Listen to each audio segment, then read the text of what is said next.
Bonjour, c'est Ursule encore. On est le 19 juillet 2025.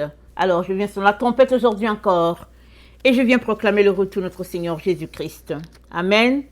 Alléluia, soyons tous bénis. Amen. Alors, une foi active, c'est une foi simple. Amen. Une foi active, c'est une foi vraiment toute simple. Alors, on va voir l'histoire, n'est-ce pas, de Bartimée. Alors, Bartimée, n'est-ce pas, c'était un aveugle né, Bartimée, c'est-à-dire le fils de Timée. Il était aveugle et il avait deux problèmes. Il était aveugle et puis aussi, il devait mendier. Ces deux problèmes. Et on comprend. Si tu es aveugle, n'est-ce pas, les difficultés pour avoir du travail sont compliquées. Donc, parce qu'il est né dans la famille de Dieu, chez les Israélites, on sait que si tu restes sans rien faire, ce que tu n'es pas reçu, tu attires la malédiction. Il faut que tu apportes ta part. Alors, dans la culture hébraïque, n'est-ce pas, ton handicap n'est pas un moyen, quelque chose pour t'empêcher d'apporter ta part. Et ce qui se passe souvent alors, c'est que les parents allant à leur travail, peut-être à leur champ, ils vont te laisser à un carrefour, à un endroit là où il y a la circulation pour que tu apportes ta part, n'est-ce pas, de la journée. Et ce n'est pas aussi un moyen pour t'empêcher d'avoir une famille. Il se pourrait même que Bartimée, c'était quelqu'un qui avait peut-être une famille. Donc, sa part à lui, c'était d'être condamné à mendier. Alors, il était à cet endroit où il allait comme d'habitude pour chercher, n'est-ce pas, sa part de contribution, afin de manger. Parce que c'est dit dans la parole de Dieu, celui qui ne travaille pas, il n'a pas droit à la nourriture. C'est écrit dans la loi de Moïse. Alors, Bartimée était à son lieu de travail. Et là, il entend la foule. Il y a un bruit, n'est-ce pas? Il demande qu'est-ce qui se passe. On lui dit, c'est Jésus de Nazareth qui est en train de passer. Amen. Jésus de Nazareth est en train de passer et voilà pourquoi il y a du bruit. Et qu'est-ce que Bartimée fait? Bartimée, n'est-ce pas, se met à crier. Il ne dit pas Jésus, guéris-moi. Il dit fils de David, Jésus, au secours. Amen. Il dit fils de David, Jésus, aie pitié de moi. Et qu'est-ce qui se passe pour Bartimée? On lui dit, tais-toi. Phénomène de foule, n'est-ce pas? Phénomène de confusion. On dit, ferme ta bouche. Genre, tu déranges. Amen? Tu déranges, tais-toi, Jésus est en train de passer. Ok? Bartimée, plus belle. Il crie, c'est dit, il crie plus fort. Il dit, fils de David, aie pitié de moi. Alors, pourquoi crie-t-il plus fort? Avec le phénomène de foule, souvent c'est difficile qu'il soit entendu, parce qu'il y a du bruit. Les gens vont passer, les autres vont bavarder, ils vont taper les pas font du bruit, et c'est ça les phénomènes de foule. C'est compliqué souvent de se faire entendre quand il y a une foule. Rappelons-nous, Zachée était un homme de petite taille. Il a entendu parler de Jésus, n'est-ce pas, dans la ville. Et après, on lui a dit que Jésus-Christ était en train de passer. Il était en train de passer sur la ruelle où se trouvait Zachée. Zachée a dit, je vais monter sur l'arbre. Alléluia. Zachée a grimpé sur l'arbre. Vous savez, il n'y a que les enfants qui grimpent sur l'arbre. Quand on est enfant, on monte sur l'arbre. Mais quand on devient adulte, ça pose mal de monter sur l'arbre. Mais Zachée était de petite taille. Zachée a ravalé, n'est-ce pas, sa fierté. Il est monté sur l'arbre parce qu'il voulait voir Jésus. Il voulait savoir de quoi a l'air cet homme-là qui est dans la ville, qu'on dit que, n'est-ce pas, c'est le Fils de Dieu, il fait des miracles, il fait des guérisons. Il voulait savoir. Il voulait mettre, n'est-ce pas, les yeux sur cette personne-là. Alors Jésus-Christ passe et il s'arrête sous l'arbre, le sycomore où se trouvait Zachée. Il lui dit, Zachée, descends. Alléluia. Ce fut la rencontre de Zachée, n'est-ce pas, avec le roi des rois. Alors que Zachée, lui, il est juste venu parce qu'il voulait voir Jésus, c'est tout. Il voulait avoir une idée de qui est cet homme-là dont on parle dans la ville. Amen. Ça, c'était une parenthèse. Si vous voulez voir l'histoire de Zachée, vous pouvez taper Zachée et aller voir, n'est-ce pas, ce qui est arrivé à Zachée, comment il a eu sa rencontre avec Jésus. Mais ici, on parle de Bartimée. Alors, j'ai pris l'exemple de Zachée pour montrer les phénomènes de foule. Alors, les gens disent à Bartimée, tais-toi, tu déranges. Et Bartimée hausse encore le ton, et encore beaucoup plus fort, si bien que Jésus-Christ dit, appelez-le-moi. Alléluia. Jésus a fini par l'entendre. Jésus-Christ dit, appelez-le-moi. Ce n'est pas parce que Jésus-Christ ne voulait pas l'entendre, mais disons, c'est un phénomène de foule. L'autre situation, c'est que les mêmes gens qui étaient autour de Jésus, n'est-ce pas, ou bien les mêmes gens qui passaient avec Jésus, parce qu'ils étaient soit curieux, parce que bon, ils voulaient voir qu'est-ce qui allait arriver. Ces mêmes gens, au lieu de dire à Jésus, maître, il y a quelqu'un qui crie, qui a besoin de secours. Non, ils n'ont pas fait ça. Ils ont dit à Bartimée, tais-toi. Tais-toi, Bartimée, tu déranges. Et Bartimée, n'est-ce pas, pour montrer qu'il dérangeait encore plus, il a dit, fils de David. Il n'a pas dit Jésus, aie pitié de moi. Il a dit fils de David, aie pitié de moi. Alors, pourquoi a-t-il appelé Jésus-Christ par, n'est-ce pas, les origines, la filiale, n'est-ce pas, de Jésus? Certainement, Bartimée a entendu parler de Jésus. Et Bartimée avait cette conviction dans son cœur que certainement Jésus-Christ était le fils de David dont il est question dans la Bible, que quand il viendrait, n'est-ce pas, il guérirait, il ressusciterait mort, il ferait des miracles. Et puis, Bartimée, on ne sait pas qu'est-ce qu'il a entendu, n'est-ce pas, comme témoignage sur Jésus. Mais toujours est-il que Bartimée n'est pas entré dans la mêlée de ceux-là qui disent, oh non, mais c'est pas Belzébul qu'il chasse, oh non, mais on ne sait pas qui il est, oh non, mais où est son papa? Bartimée n'est pas entré dedans. Bartimée a exercé sa foi tout de suite en disant, n'est-ce pas, je sais qui tu es le fils de David. Je sais qui tu es le fils de David, dont il l'appelait fils de David, parce qu'il est en train de dire, tu es celui-là qui a été annoncé, je le sais. En mon fort intérieur, tu es le fils de David. Bartimée l'avait décrété déjà. Les leaders religieux n'avaient pas encore conclu, n'est-ce pas, que effectivement, c'est celui dont on attend. Jésus-Christ a passé son temps, n'est-ce pas, à envoyer les gens chez les leaders religieux pour dire, allez vous montrer au sacrificateur. Afin d'attester, n'est-ce pas, qu'effectivement, une guérison a été faite, afin qu'eux aussi, ils arrivent à leur conclusion en disant, certainement c'est le Fils de Dieu. Mais non, eux, au lieu d'attester que c'était le fils de David, eux, ils faisaient tout pour dire aux gens, méfiez-vous de celui-là. Il fait les guérisons par Belzébul. Faites attention à lui. Finalement, ils ont fait leur complot pour le livrer. Pas Bartimée. Bartimée a dit, fils de David, aie pitié de moi. Fils de David, aie pitié de moi. Et encore un crescendo et encore plus fort. Jésus-Christ dit, amenez-le-moi, donc. Il vient à Jésus. Alléluia. Et, chose spéciale, en se levant pour venir, c'est dit, il jette son manteau. Pourquoi est-ce que les gens précisent ça? Ils n'ont pas besoin de le préciser, n'est-ce pas? Est-ce que c'est important, une telle information? Oui que c'est important. Parce que Bartimée, n'est-ce pas, devait apporter sa part de contribution, donc Bartimée était un mendiant. Ils l'ont précisé. Il était mendiant et il était aveugle. Et il y avait quelque chose, n'est-ce pas, en Israël pour distinguer, n'est-ce pas, les aveugles.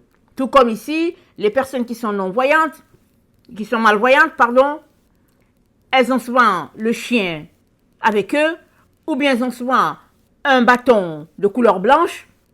Peut-être que ça diffère de certains pays, les pays sont différents, mais du côté où je suis, il y a un chien et puis il y a souvent un bâton blanc. Mais du côté de Bartimée avait un manteau. Je ne sais pas si c'était un manteau noir. Donc il portait quelque chose pour attester, n'est-ce pas, son état. Si bien que s'il voulait traverser la route et on le voyait dans cet état, quelqu'un pouvait l'aider pour dire ok, je vais t'aider parce que c'est quelqu'un qui a un besoin. Si bien que dans cet habit, les gens pouvaient lui donner un peu d'argent pour dire ok, non, il a des difficultés, il faut bien qu'il vive, alors les gens pouvaient l'aider. Voilà pourquoi il mendiait. Alors Jésus-Christ s'est dit, amenez-le-moi. Première des choses, Bartimée jette son manteau. Il jette son manteau, question de dire, je n'en ai plus besoin. Alléluia. Je n'en ai plus besoin. C'est-à-dire, il avait déjà anticipé sa guérison. Déjà là, en partant, il a jeté son manteau. Allez, direction Jésus. Alors on l'amène. Jésus-Christ lui dit, qu'est-ce que tu veux? Sans passer par 4 chemins, il dit, j'aimerais recouvrir la vue. Il n'est pas passé par 4 chemins. De l'abondance du cœur, la bouche parle. Bartimée dit, j'aimerais voir. Et Jésus-Christ lui dit, ta foi t'a sauvé. Pas compliqué. Ta foi t'a sauvé. Et quand on regarde, n'est-ce pas, l'histoire extraordinaire de Bartimée, on voit que, effectivement, il avait une voix simple, une foi très simple. Ça se manifeste par le fait qu'il criait encore plus fort quand on lui a dit tais-toi. Les gens n'ont pas dit à Jésus, écoute, aie pitié de lui, n'est-ce pas? Voilà, il y a quelqu'un qui crie là-bas, on va te raconter qui il est. Non, non, non, ils ont dit tais-toi. Allez, tu déranges. Bartimée, pour avoir sa guérison, il a crié plus fort parce qu'il a compris qu'il y a une personne qui allait l'aider. Il y avait la foule et il y avait aussi les personnes mal intentionnées qui étaient là, qui disent, allez, faut fermer ta bouche. Et sa foi s'est exprimée simplement. Il a jeté son manteau, il est venu à Jésus et il dit, j'aimerais recouvrir la vue. En venant à Jésus-Christ, alléluia, Bartimée avait déjà acquis sa guérison. Lui-même, il avait jeté son manteau. C'est dit, il se leva d'un bond. Allez, du coup, il s'est levé. Il n'a pas traîné là, n'est-ce pas? Non seulement il jette son manteau, il se lève d'un bond, il arrive vraiment là, et puis bon voilà, moi j'aimerais recouvrir la vue. Et Jésus-Christ lui dit, va, ta foi t'a sauvé.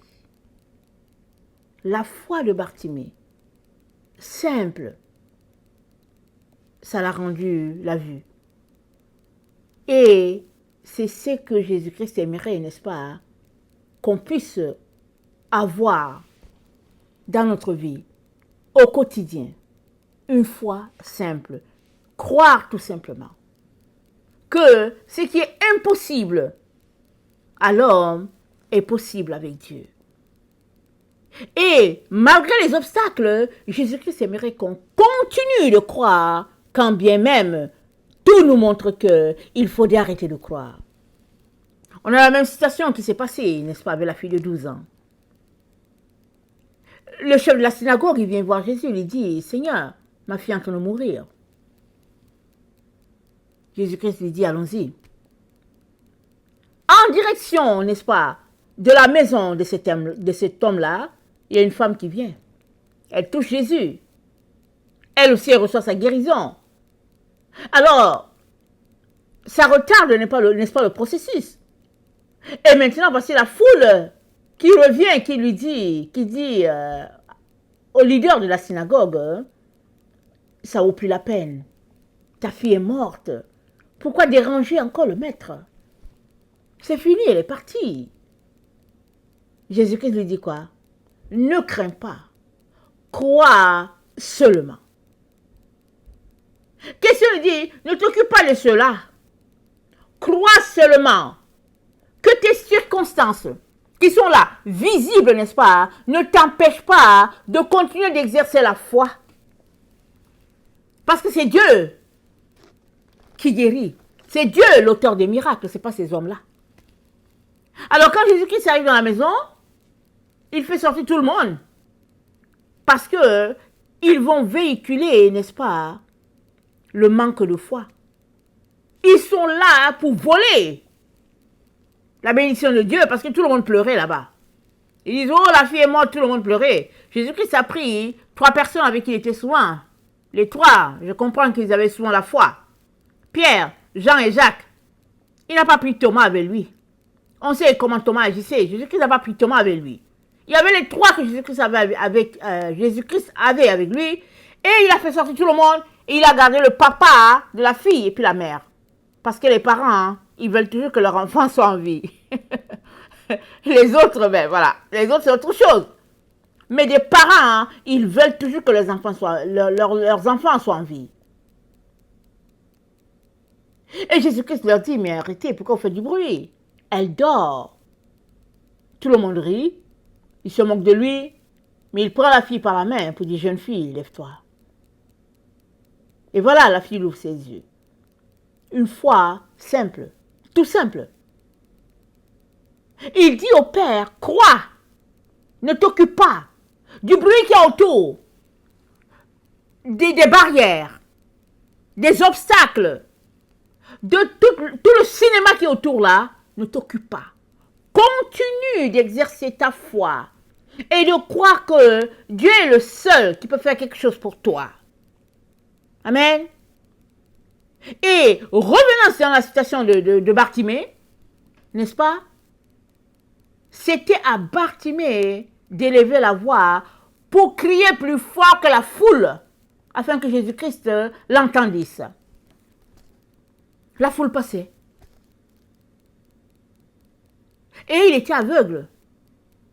Si quelqu'un ne le prenait pas par la main pour l'amener à Jésus, il allait tâtonner, il allait trébucher, il allait tomber. Il y avait une foule. Parce que là où il y a la foule, soit tu sais marcher dans la foule, soit tu te mets de côté parce que la foule, elle te bouscule et puis c'est fini. Alors ce qui amène Bartimée lui dit, prends courage. Pourquoi? On ne sait pas pourquoi il dit de prendre courage. Est-ce que Jésus-Christ allait lui poser des questions? Qu'est-ce qui s'est passé? Est-ce que son état était tel qu'il avait besoin d'aller plus loin? On ne sait pas. Moi, je ne sais pas. C'est une question que je pose comme ça. Mais la Bible nous dit, d'un bond, Bartimée s'est levé. Il n'a pas dit, aïe, mon dos, et puis tout. Non, non, d'un bond, il s'est levé, et puis il était déjà à Jésus en quelques secondes. Il avait eu le temps d'exercer sa foi depuis le moment où il a entendu parler de Jésus. Parce qu'il ne l'a pas appelé Jésus-Christ. Il n'a pas dit Yahshua, sauve-moi. Il a dit fils de David. Et quand on dit fils de David, ça me dit quelque chose parce qu'il est remonté à la lignée de la personne. Et quand il est venu devant Jésus, il n'a pas eu deux paroles différentes. Du tic au tac, il a dit, moi j'aimerais recouvrir la vue. J'aimerais voir. J'aimerais quitter mon état d'aveugle. Et Jésus-Christ lui a dit, ta foi t'a guéri. Ta foi t'a sauvé. Et c'est comme ça que Bartimée a quitté, n'est-ce pas, son état d'aveugle, ou bien son état de non-voyant, pour être maintenant une personne, n'est-ce pas, qui a l'usage de ses yeux, mais il a reçu plus. Jésus-Christ a dit, ta foi t'a sauvé. Bartimée a reçu au-delà de la guérison. Il a reçu le salut. C'est ça. Parce que quand Jésus-Christ vient te toucher, n'est-ce pas, son toucher est un toucher qui te rend entier. C'est-à-dire, tu reçois ta guérison spirituelle, ta guérison physique, ta guérison émotionnelle. Tu reçois ta guérison sur tous les plans. C'est ça que Jésus-Christ fait à tous ceux-là qui vont à lui. Moi, je ne sais pas quel est le problème que tu traverses. Je ne sais pas quelle est ta difficulté. Mais Jésus-Christ te dit aujourd'hui, sois entier. Alléluia. Sois entier, corps, âme et esprit. Reçois ta guérison et ta restauration totalement. Parce que c'est ça que Jésus-Christ te donne. Si bien que, même ces douleurs-là cachées, ne sont plus là. Parce que les gens disent à Bartimée, courage. Mais quand vous lisez la voix de ce gars-là, est-ce que c'est quelqu'un qui était découragé? Bartimée n'était pas découragé. Il criait plus fort, alors que les gens lui disent, tais-toi, tais-toi, tais-toi. Lui, il criait plus fort. Ça, c'est pas la voix de quelqu'un qui est découragé. Mais les gens lui disent, courage. Parce que les gens veulent mettre en lui la chose de la pitié.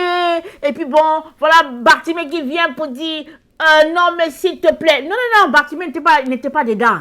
Il n'était pas dans tout le scénario autour là. Il était déjà courageux. Son courage s'est déjà exprimé par le fait que les gens lui disent, c'est toi, mais lui il criait plus fort. Donc Bartimée vient du tic au tac, il reçoit sa guérison, il reçoit son salut, et voilà. Est-ce que vous pensez qu'il va encore venir s'asseoir au bord de la route pour commander? Non, c'est fini, il ne va plus faire le mendiant. S'il doit aller au champ, il va aller au champ. S'il doit avoir un petit commerce, il aura un petit commerce. Fini la vie de dépendance. Ce même jour, Jésus-Christ l'a touché, fini. Bartimée est devenu entier. Amen, totalement. C'est ça que Jésus-Christ fait. Quand il s'est arrêté sous l'arbre, là, il y avait Zachée, n'est-ce pas? Il a dit, je mange aujourd'hui chez toi. Il allait chez Zachée. Les gens étaient étonnés que Jésus-Christ mangeait avec, avec quelqu'un de mauvaise vie. Mais qu'est-ce que Zachée a dit? Zachée a dit, en tout cas, moi je remets aux gens tout ce que je leur ai pris. Je vais leur remettre au double de ce que je leur ai pris. Et si j'ai fait du tort à quelqu'un, voilà ce que je vais faire. Et Jésus-Christ a dit, aujourd'hui le salut est entré dans cette maison parce que Zachée, c'est aussi un fils d'Abraham. Amen. Zachée était aussi un fils d'Abraham. Mais tellement il faisait le mal que les gens n'osaient pas, n'est-ce pas, le compter parmi les personnes qui pouvaient être sauvées. Mais dès que Jésus-Christ a mis pied chez Zachée, toute la restauration est arrivée. Zachée a remis aux gens ce qu'il faisait, ce qu'il leur a pris, il a arrêté de voler, tout. Tout est rentré dans l'ordre, dans la vie de Zachée. Voilà ce que ta foi en Jésus-Christ fait. Amen. Et ce n'est pas juste pour Zachée que Jésus-Christ guérit. Ce n'est pas juste pour Bartimée qu'il restaure. Ce n'est pas juste pour, n'est-ce pas, la fille du chef de la synagogue. Non, c'est pour tout le monde. Ce n'est pas juste au 1er siècle où Jésus-Christ était là que la guérison se faisait. Ça se fait même aujourd'hui. En 2025, où les gens disent qu'il n'y a plus de foi, ça se fait même aujourd'hui. Il te suffit de croire en Dieu, de l'appeler au secours, de croire qu'il est capable de faire quelque chose. Et Jésus-Christ va te restaurer. Il va te redonner tout ce que l'ennemi t'avait volé. S'il y a une chose que tu ne devrais pas faire, c'est de croire à tous ceux-là qui te disent tais-toi. Ça, c'est la chose que tu ne dois jamais faire. Quand tu es en train d'exercer ta foi, ne les écoute pas. Fuis-les. Fuis. Si tu entoures sur ton chemin, va te cacher dans un trou parce qu'ils vont te voler ta bénédiction. Et lorsque tu recevras ta bénédiction, ne cours pas pour dire que ouais, voilà ce qui s'est passé. Non. Va te cacher. Ils vont te voler ta bénédiction pour dire, est-ce que tu es sûr qu'on t'a guéri? Est-ce que tu es sûr que ceci? Parce qu'il faut que tu saches, n'est-ce pas, à qui tu dois les témoigner. Jésus-Christ a guéri un aveugle. Et Jésus-Christ lui a dit, ne rentre pas dans la ville. Le gars était guéri, mais Jésus-Christ lui a dit, passe par un autre chemin pour retourner chez toi. Allez-y lire, c'est dans la Bible. Pourquoi? Certainement parce que s'il passait là, s'il retournait par ce chemin-là dans la ville, peut-être qu'il allait perdre sa guérison. Peut-être qu'il aurait des problèmes. Peut-être que ses ennemis allaient lui dire, non, tu n'es pas guéri. C'est la même chose qu'ils ont fait à l'aveugle-né. Ils ont dit, attends, dis-nous encore, qu'est-ce qu'il a fait? Ils appellent les parents, vous êtes sûrs que c'est votre enfant? Tout ça sont des tactiques pour semer le doute dans l'esprit de la personne. Si bien que la personne se dise, ok, mais est-ce que je suis guéri? Alors que l'évidence c'est là que tu es guéri. Tout cela, c'est pour te dire que Jésus-Christ n'a pas changé. dans sa façon de fonctionner. Une foi simple apporte la réponse du Père. Tu peux exercer la foi pour toi-même, mais tu peux aussi l'exercer pour quelqu'un d'autre. Et Dieu va exaucer. Comme Abraham qui a exercé la foi pour son neveu Lot, afin que Lot fût sauvé de la destruction de Sodome. Et Dieu a exaucé. Dieu dit de prier les uns pour les autres, afin aussi que notre foi ne défaille pas. Parce que nous sommes, n'est-ce pas, une seule famille. Nous sommes un seul peuple à Dieu. Et Dieu nous a appelés à marcher dans l'amour les uns envers les autres. Il est donc très important que dans ce temps où nous nous trouvons, alors que les ténèbres s'intensifient et que, n'est-ce pas, toutes sortes de voix semblent contraires, n'est-ce pas, à ce que Dieu est en train de faire, il est important que tu ne te lasses pas de croire en Dieu, que tu ne te lasses pas de lire ta Bible, que tu ne te lasses pas de prier, que tu ne te lasses pas de rechercher la présence de Dieu et que tu puisses t'éloigner de tout ce qui peut te distraire de Dieu, de tout ce qui peut te refroidir de ta foi. Il est important que tu t'en éloignes et que tu te mettes à bâtir ta relation, à augmenter, n'est-ce pas, ta foi, à augmenter ta présence avec le Père, parce que c'est là que se trouve, n'est-ce pas, la gloire de Dieu. Amen. Que le Seigneur bénisse sa parole et que sa grâce, n'est-ce pas, soit abondante pour chacun d'entre nous. Alléluia. Amen. Soyons tous bénis. Amen.